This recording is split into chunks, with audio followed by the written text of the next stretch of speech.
Hey friends, let's make pizza wraps. So I got up early enough to make breakfast for the family. My husband didn't want anything, but the kids, of course, love pizza, and that's what they asked for, some breakfast wraps.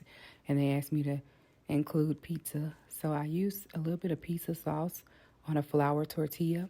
I added in some triple cheddar cheese. On one of the quesadillas or breakfast wraps, I added bacon. On the other, I did bacon and sausage. My son is typically a cheese lover, and so he doesn't care for pepperoni. So, therefore, my daughter gets double the pepperoni.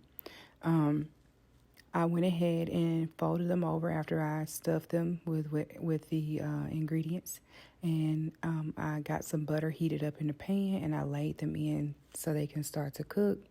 Once they were brown enough or pretty enough, I just turned them over,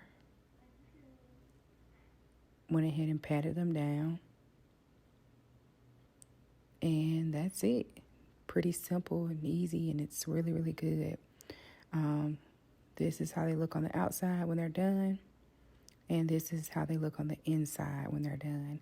And this one is the pepperoni, so you see some pepperoni and cheese in there, and you'll see a little bit of the pizza sauce. They loved it. It was delicious. In fact, my son went into prayer. You'll see that later on. He went into prayer because it was so delicious. He said, "Thank you, Lord," because the